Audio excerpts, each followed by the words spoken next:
What's going on YouTube? It's Teach back again with another video, and today we're reacting to Dane Brugler and his latest 2023 mock draft, or at least the first round portion of it. So hopefully you guys are psyched for today's video. Be sure to hit that like button if you are and enjoy today's video. Be sure to subscribe if you're looking for more football content in your life. Also, we're going to be live for day 1 and day 2 of the NFL draft, so be sure to subscribe so that way you can see when we go live on day 1 and day 2. And then leave me your thoughts down below in the comment section. Who's your favorite team? What did you think of the mock that we got to see from Dane Brugler? And also, what do you think about Dane Brugler, his mocks? Did you subscribe to the Athletic to get the beast, his draft guide? I'd love to hear your thoughts and what you guys think about Brugler as a mock draft analyst as a whole. But like I said, today we're only going to cover round 1. This was a 7-round mock, but it's behind a paywall at the Athletic, and here on Mock Draft Database they collect all these mocks, but they only show the first round for Brugler, which was all I was going to react to, because if you saw the Mel Kiper Jr. reaction, then you already know. Like this, it's a tedious and it's a long process to go over this many picks. So if that was an hour-long video for 3 rounds,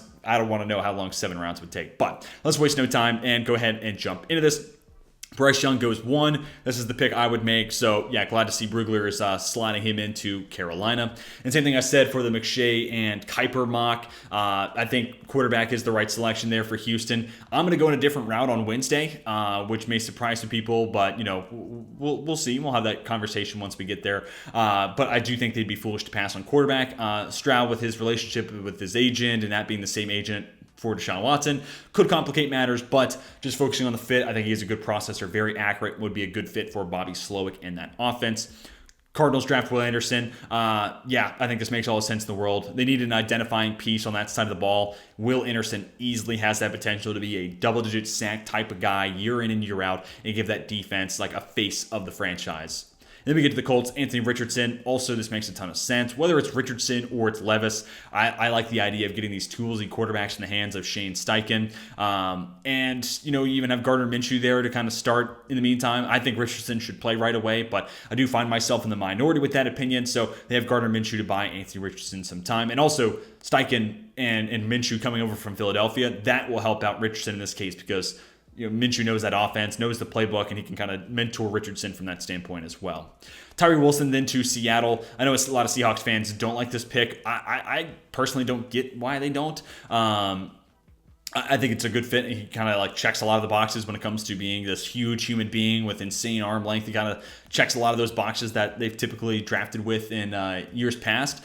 And I think he comes with some flexibility to be a big body, power winning edge on the outside. Or, Draymond Jones is 6'3", 280.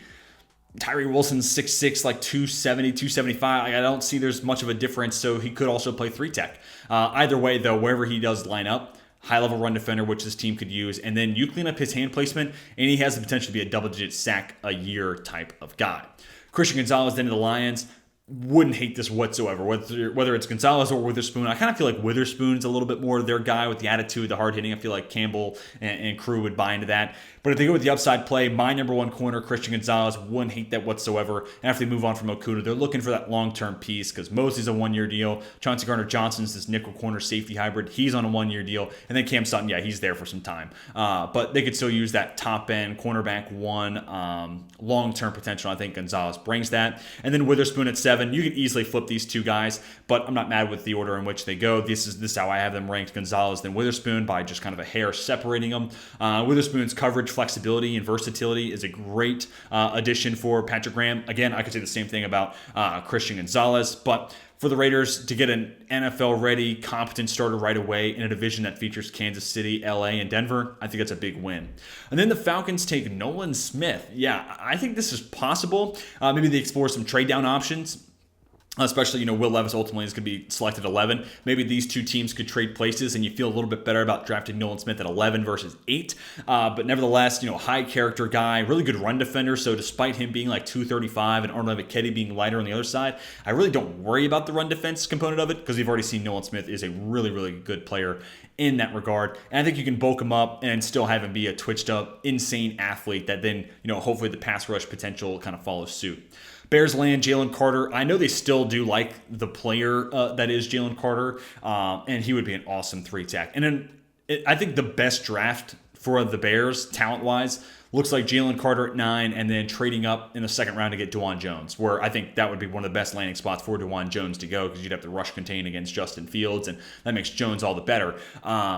You could also do something where it's like Paris Johnson Jr. here, and then you trade up for Kancey or Aditamiwa Adibare or something like that in the second round. Don't rule that out either. But yeah, Jalen Carter, if he makes it 9, I really have a hard time thinking that either Chicago at 9 or Philadelphia at 10 passes on him. Plus, you hear the rumors about the Steelers being interested in taking him in the top 10. So that is also a possibility as well.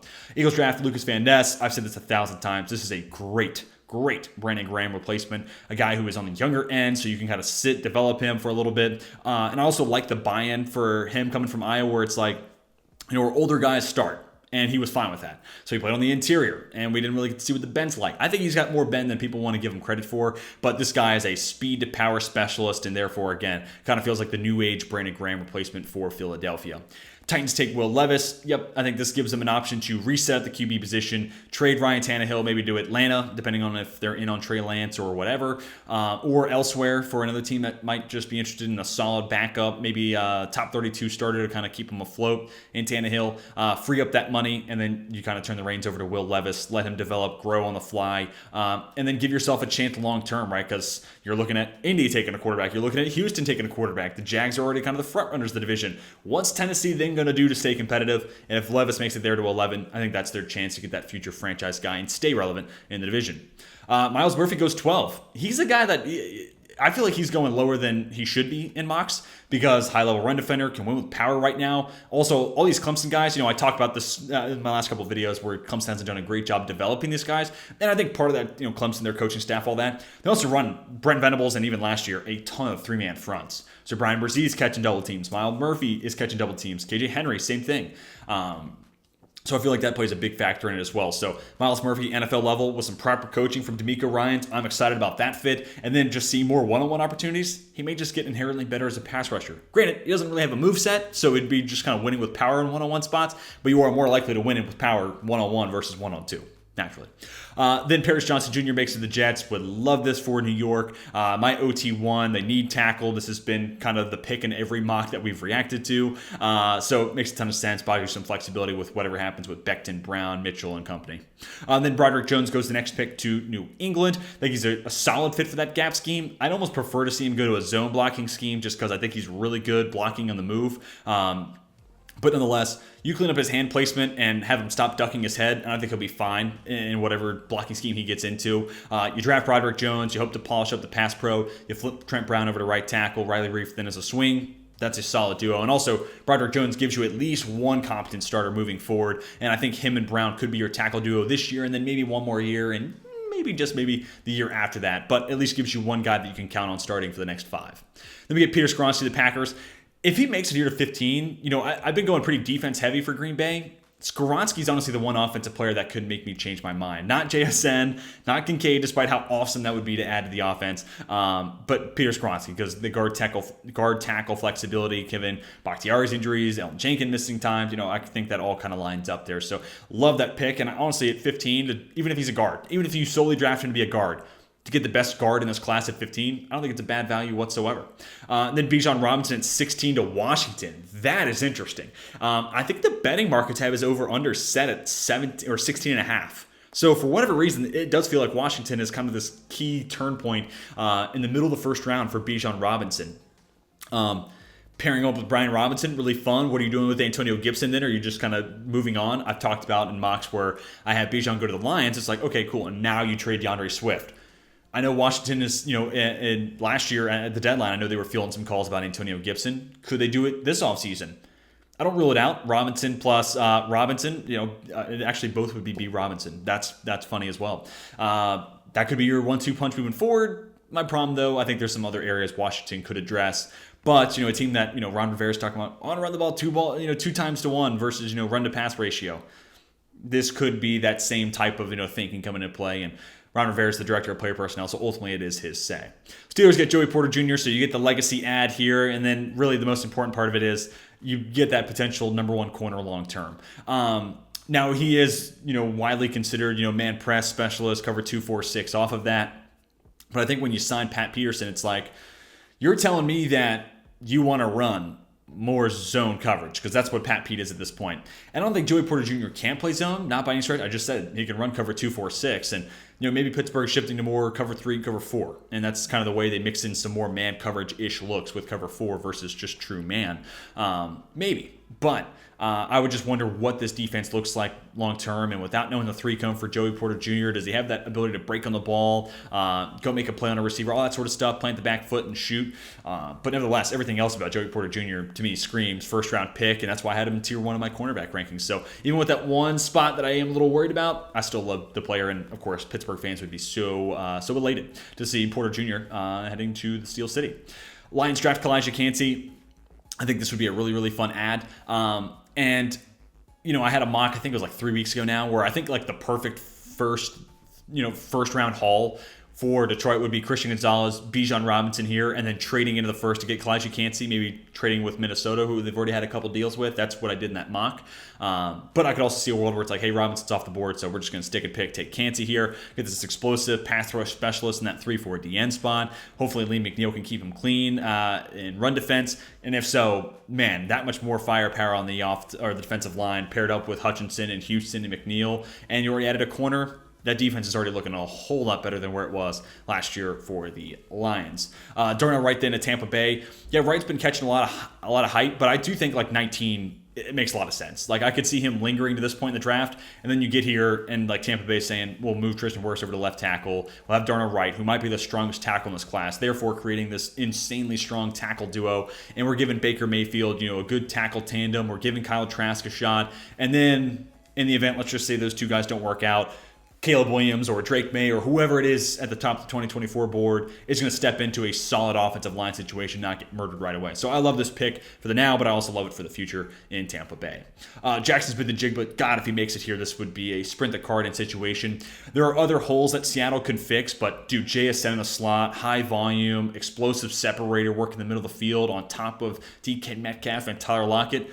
That is an awesome trio, and you did just pay Geno Smith, so why not give him some more weapons to work with? And then if Tyler Lockett misses time, I think DK Metcalf, JSN, that is a more than competent duo to keep the offense afloat. So love that ad. And if memory serves, that's the first wide receiver off the board. It is. So I've been hearing a lot of talk about there might only be one wide receiver taken in the first round, and obviously that's not quite the case here. But I could see that also leading to a situation where even though JSN does feel like the one guy I can guarantee it's going to go round one, he does fall a little bit, and therefore he could be in play at 22 Seattle, which I love that fit. Kincaid goes to the Chargers. They need speed at wide receiver, but you can also wait to add that. Like, I think about the wide receiver they're looking to add, and it's a guy with over-the-top ability, and it's a guy who could step into the slot and be your Keenan Allen replacement. Doesn't have to be, because I think Josh Palmer could do that too. I think that's kind of a note that I haven't really talked about a whole lot here on the channel, which I think Josh Palmer could easily be that Keenan Allen replacement in the slot, But that being said, you could also wait to add someone like that. Like, who says Tank Dell can't be there at 52 or whatever the pick is, 54, or maybe Josh Downs, or I don't know if his straight line speed totally plays the same way as like Tank Dell, or Jalen Hyatt maybe falling that far. Or you just draft Tyler Scott and then move, Josh Palmer into the slot another year's time. So a lot of different avenues. All that to then bring it back to Dalton Kincaid's here at 21. It's adding speed in a different way to that offense. And Kellen Moore and Dalton Schultz, you saw how big of an offense, a piece of the offense it was in Dallas. I can see where Kellen Moore and Brandon Staley are looking at this roster and they're like, yeah, well, we don't really have that tight end difference maker like Schultz was in Dallas, so let's change that and draft the guy with the highest receiving upside in Dalton Kincaid in this year's draft. Zay Flowers to the Ravens. I've said this plenty of times, so I'll be quick, but I think a Ravens offense that drafts a receiver in the first round and has Rashad Bateman and Odell Beckham Jr. and Mark Andrews plus the running backs and Lamar Jackson, that is an offense I'm scared of. OBJ's coming off injury. Rashad Bateman's coming off injury. So I like those guys as a 1-2 punch, but no guarantee they make it through the entire season healthy. And plus, if they do, and you add Zay Flowers in as like an upgrade over Devin Duvernay working the slot, that's an awesome offense. And that's an offense that could take you to the Super Bowl. Flat out, it could if Lamar Jackson stays healthy and he plays well and can, have some success through the air, which this would be by far the most offensive skill talent that he's had and most firepower he's had around him, specifically the wide receiver position. So I would love to see the Ravens make this pick. Vikings get Deontay Banks, perfect scheme fit. You would have Byron Murphy, Deontay Banks on the outside. Feels like a good 1-2 punch as long as Murphy can sustain and play well on the outside like he did last year. And then, Andrew Booth Jr., I think, slots in fine. They're literally in the slot, no pun intended. So, yeah, would love that pick. And I also think really good value there for Banks because he could go earlier. He could go 16, he could go 17, 18. I mean, like literally once you get to the teens, I'm starting to get on Deontay Banks' lookout. So to make it to 23, good ad there for Minnesota. Brian Brzee, not a pick that I talk about a whole lot. And I don't really know if I've seen it in a mock that we've reacted to, actually. But some more interior defensive line help. They have addressed the spot with Folo Fatukasi, and they just re-signed Roy Robertson-Harris. So is it the hugest priority? Maybe not. But it is an upside swing of the bat to where if he doesn't work out, you have those other guys in place, and it's not going to cost you this upcoming season. But if he does work out and he lives up to that, number one overall recruit status, that great frame with awesome athleticism, 4'8", 40, like if all that blooms, then you're talking about a true difference maker on top of Trayvon Walker and Josh Allen already being there across that defensive line. So it's kind of a low risk but high reward potential pick here for the Jags. And last time they drafted IDL was Taven Bryan. That didn't work out. I think Brian Brzee could fare out better. Addison to the Giants. I know a lot of New York Giants fans in my comment section love this pick, and you may see something similar on Wednesday with a little bit of a twist on it. But Addison, yeah, slider built, 5'11", 173, kind of an Isaac Bruce type of mold for an offense in a wide receiver room that already has shorter, slider built guys. I think Addison's different, and including all the guys already on that roster, I think Addison pretty comfortably is the best route runner of the bunch. Not just underneath, but intermediate as a deep threat as well. So guy that can win at all three levels, and you can just trust on him. You can rely on Addison getting open consistently. I also think he's a guy that works in the middle of the field really well. So you add Darren Waller plus Addison for Daniel Jones, who throws over the middle of the field a ton. Now you're getting the weapons that kind of support that style of play. Cowboys take Michael Mayer. I'm hearing a lot of love for Dallas with Michael Mayer. And if Bijan's gone, totally could see this being the pick. You have Ferguson and Hendershot there, but Michael Mayer could just be better than those guys while also being a good blocker. And they've also seen the comps of Michael Mayer just being Jason Witten 2.0. I think he's a better athlete than Witten, but nonetheless, could he be like new age Jason Witten? He could, and I could see where Jerry Jones just kind of leans into that and is like, "Yep, there's so much certainty there. I feel confident this pick's going to work out, and we're going to take him at 26 as our Dalton Schultz replacement. Those other guys will just be fine as backups." And I could totally see it playing out right there. And I think Michael Mayer at 26 is still solid value. I still like Michael Mayer a ton, even though I know a lot of people have soured on the kid. The Bills take Drew Sanders. Yeah, it's not that I think it's a bad pick. It is interesting to see that Brugler has Sanders as the first linebacker because Brugler, just like Jeremiah and Kuiper and McShay, he's one of those guys that is so tapped in that when he speaks, you should listen. So is he telling us something here that Sanders is going to be the first linebacker off the board? I just have a hard time seeing it considering Campbell has the size, more athletic ability than we thought, or Trenton Simpson at 6'2", 230, which 230 is kind of the new 240 for linebacker, and he runs 4.43, and he can play in the nickel. Like, I just think there's so many other. I think those two other linebackers have more traits, and then Campbell with the frame that teams are going to want versus like Sanders, 5-star recruit, good blitzer. But does Buffalo ask a whole lot of their linebackers in the blitz side? That's blitzer. Not that I've seen. And he's raw as a coverage specialist despite having really good athleticism and, some range because he is a good athlete. But that, and then, also kind of a raw as a run defender. Yeah, I mean, I don't think Sanders is a bad player by any stretch, but I like him a whole lot more as a second rounder. And I feel a whole lot better about him as like linebacker 3 or linebacker 4 off the board versus linebacker 1. So I think I would just go in a different direction there personally for Buffalo. The alphabet, Adetomiwa Adebawore to the Cincinnati Bengals. This is a fun one. So my last mock, I had Kalijah Kancey go to Cincy, just because I want to talk about, Reader's got some pass rush upside, but they don't have like a pass rush specialist lining up next to him, and then they have PJ Hill, who's a run-stopping, focused D-tackle. But I was like, Kalijah Kancey could give you that. And same can be said about Adetomiwa Adebawore, and then Adebawore could give you more in the run defense side, so you can pretty reliably just trot out DJ Reader and Adebawore as your main 1-2 punch up the middle, and then rotate Hill in when those guys need a break. That makes a lot of sense to me on paper. Got the arm length, got the size, and actually noting, I want to talk about this the other day too, but Kalijah Kancey sets a combine record with a 4.67 40. But I view Adebawore as someone who's going to play 3-tech primarily, so interior defensive lineman. Wouldn't his 4.49 40 then be like the best Indianapolis, combine record for the 40 of the IDL group? It would, but that's where their position groups are a little wonky, and some of those records don't really mean much of anything. But nonetheless, explosive athlete, got the length, got the size. I think you pair him up with Reader. That's a really fun 1-2 punch there on the inside for Cincinnati. Mozzie Smith, the Saints, yeah. I could totally see Mozzie. Honestly, sleeper pick here too, Keanu Benton. I could see Keanu Benton being their guy too. You don't see a whole lot of first-round mocks with Benton being a first-rounder. So if there's a team that's going to make a Cole Strange pick, it's either going to be New England moving back and making that selection, or potentially New Orleans surprising us. Maybe with like a Byron Young. He's been my pick for the Cole Strange of this year. Byron Young out of Tennessee.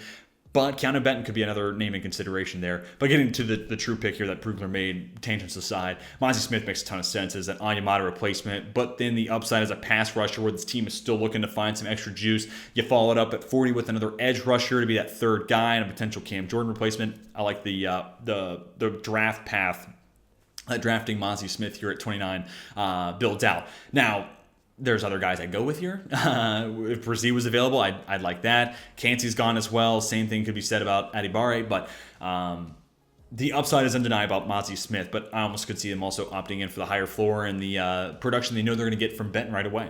Brian Branch then to the Eagles. Yeah, he's fallen down boards, but I think it's a mistake. 4.58 40 isn't great, but I think he plays faster than that on film, and he's just so technically sound and so sure. And he reads the game to the point where he moves at a quicker pace than everyone else on the field in Alabama. So I think 30 would be a steal, and this is a perfect Chauncey Gardner-Johnson replacement. Not much more I need to say there. And then the Chiefs draft Keon White. So I'd prefer to see Buju Ojulari, Felix Anudike-Uzomah, Willow McDonald, one of these guys that I feel really confident can become a plus-level pass rusher for them right away, versus Keon White, who really has some room to grow there, but is a good run defender, and we've seen where that's given Kansas City some fits in the past. And White, 6'5", 280, and he's a good athlete. I could see them being like, yeah, well, we already have two guys who can start. We can draft, develop Keon White, and maybe in a couple of years' time, this looks like a genius move and a steal at 31. But I'd rather get one of those immediate impact guys and one of those three players I listed off that I know is there and it can be an impact player as a pass rusher, where White, I feel like you gotta coach him up to get to that point. But that is going to do it for my first round reaction to Dane Brugler and his latest mock draft. If you guys aren't subscribed to The Athletic, I highly encourage it. You can go see all 7 rounds of this mock draft or on their site at The Athletic. And Dane Brugler, again, one of those guys that when he talks, you should listen if you're a draft fan. But let me hear you guys' thoughts on this first round down below in the comment section. Who went too high? Who went too low? What'd you think about some of the fits? And of course, who's your favorite team? And did you like the pick that Brugler gave your squad? Hopefully you guys enjoyed. Hit that like button if you did. Subscribe if you're new and want to join us for night 1 and day 2 of the NFL draft, where we will be live. Also, forgot to mention up top, definitely check out the description for BetUS and their sign-up offers. Those are down in the description. So that is going to do it for me. Hope you all have a fantastic rest of your day. And until next time, my name is Teej, and I am signing off.